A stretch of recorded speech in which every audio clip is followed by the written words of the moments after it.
The first thing to say about Oxford is it was extremely cold for the last 3 weeks. I hope it was a little warmer here, but Oxford was very cold. But the cold didn't bother me because the warmth of the people in Harris Manchester College, and particularly those in the library, most certainly was one of the things I enjoyed most. Harris Manchester College is the 36th college of Oxford, and probably, I don't know, I'm guessing this, the smallest. So therefore they don't have huge facilities and the library staff is quite limited, but yet they gave me time and patience, and I'm truly grateful. Now today's sermon is not a history lesson, but there's a little bit of history. I am not a historian. I was always somebody who was a campaigner throughout my life, and not an academic, and not a historian. But I'd like to give a little bit of a taster on the relationship between Harris Manchester College and non-subscribers, and more especially All Souls Second Congregation, which is us, and the college, and ministers who trained there, and then went on to play a role in the life of the college. And there was a strong tradition, up to quite recently, of ministers training in Harris Manchester College. The connection between the first woman ever ordained and All Souls.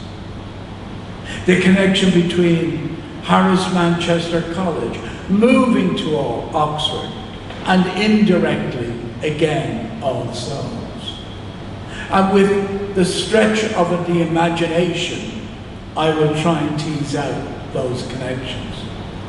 Mostly due to the Drummond family, and more especially, who would have thought it, Larne. It all started in Larne. So Larne is now an important place in my intellect. It all began in Larne, thanks to Mr. and Mrs. Drummond. And who were they? William Drummond was a surgeon in the Royal Navy, married to Rose Hare.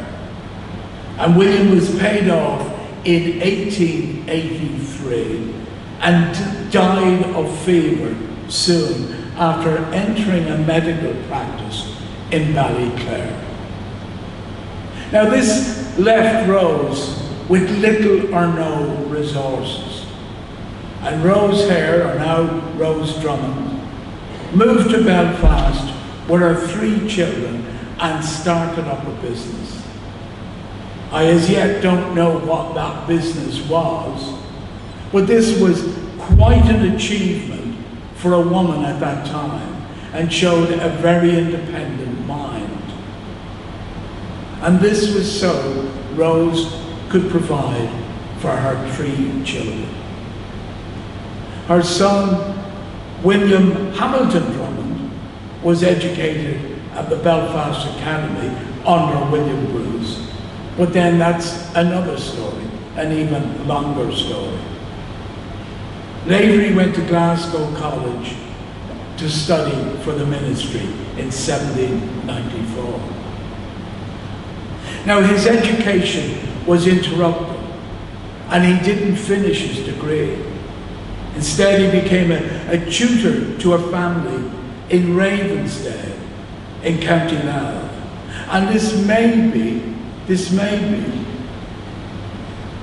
where he learned to speak Irish, or some Irish, because it was noted that later on he translated a number of poems from the Irish language into English, and he himself was a noted poet, but I as yet haven't seen any of his poetry. Moving on quickly, he later returned to studies and became a minister in 1800. And he became minister of Second Congregation, this congregation, although of course it wasn't in this building at that time. Now Dermot referred in his sermon 2 weeks ago, Father Dermot referred to Frederick Douglass, stating that Douglass said he always had a home in Belfast. And indeed he had, because Frederick Douglass preached in the second congregation on Rosemary Street, which is us, not the first congregation.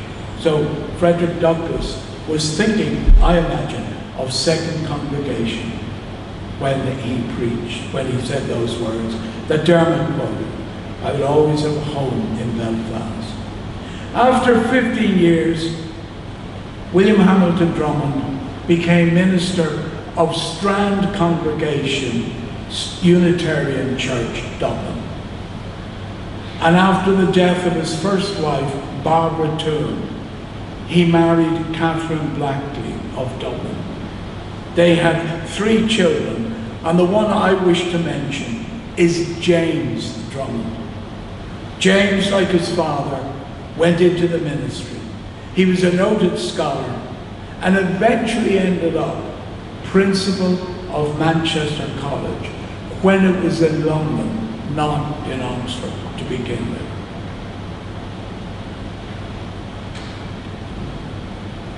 James wrote, whatever view, when the college moved from London to Oxford under his stewardship, whatever view may have been taken, or may still be taken by many, of the expedience of this removal, none can deny that it has been a most important step in the history of churches.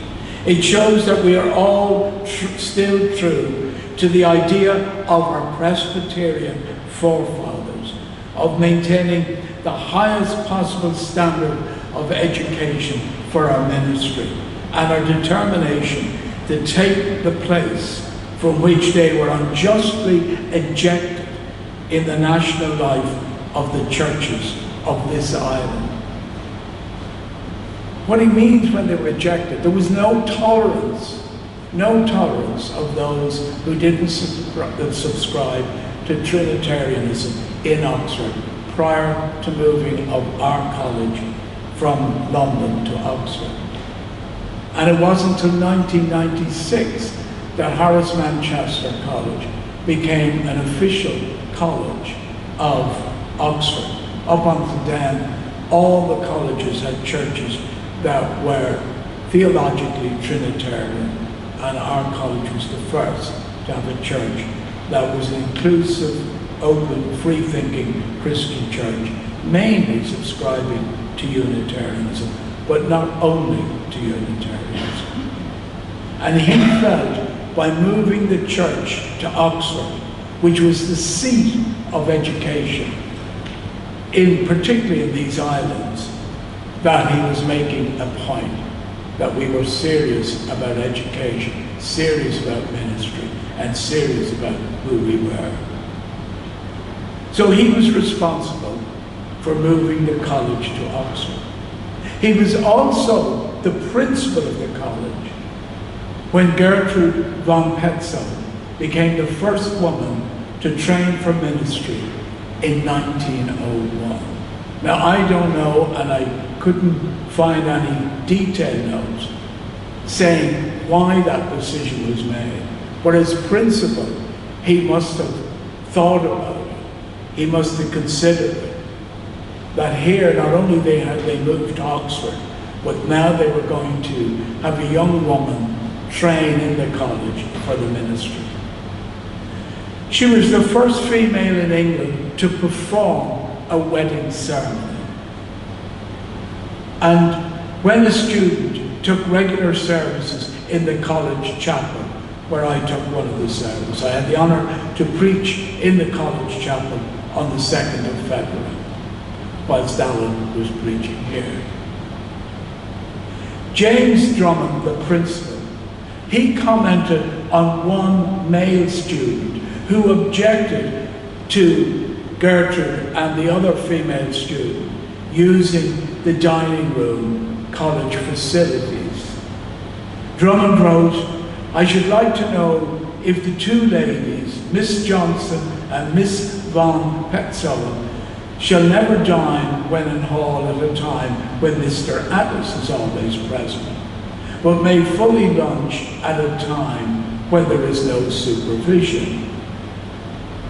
William Edward Addis, by the way, it was a tutor in the Old Testament, and he was originally an Anglican priest who then became a Roman Catholic priest and then decided to become a Unitarian. But he still didn't think it was appropriate to dine with a woman in the college dining room who was training for ministry. What interested me was the presence of James Drummond, a Dublin man, paramount to the acceptance of two women to train for the ministry. Was he influenced by the story of his determined grandmother, Rose Hare, who managed on her own to run a business, raise her children, including James's father, William Hamilton Drummond? Now that's the way I would like to understand the story, because it is a story. It's a story of a family, and the story of what were the motivations, what were the drivers in that family to make people make such profound and radical decisions. And that is why I would like the story to fall that way, that James was open to the light as expressed by Alan on Candlemas Sunday. That James, maybe like Father Dermot, stated great greetings, Céad Míle Fáilte, to Gertrude when she came to study in Manchester College, Oxford. And as Janice talked about God's love for us, was aware that a woman could express the love portrayed in the Gospels as good as any man, if not even better. Was James a visionary, seeing ahead of others? And his writings would suggest so. He wrote with regard to students in the college. We expose our students freely to the influences which will flow upon them from all sides. We hope to bring them into personal contact with thinkers of various schools, and thus to send them forth when they are prepared to enter ministry, with a deeper sympathy with views different from their own, with a fuller appreciation of their bearings, and with a more intelligent faith in the conclusions at which they themselves have arrived. I discussed these words with Claire MacDonald, the chaplain at Harris Manchester College. And she's agreed that these words are profound, because James is challenging us that when we go out to challenge others or debate with others, we do it with a level of intellect and rigor, and not just sentimentality, and not just because I feel it.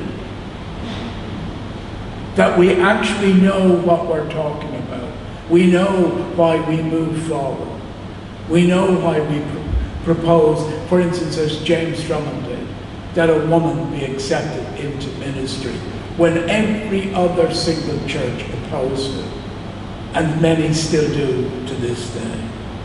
And that's what James is getting across in these words, that our students should be prepared for a world that can be confrontational, can be hostile, but be prepared. We cannot know what is in his mind or heart, but his deed would lead us to believe that he was complicit in the first woman becoming a minister of religion in these islands. And may his memory be a revelation and a blessing. Amen.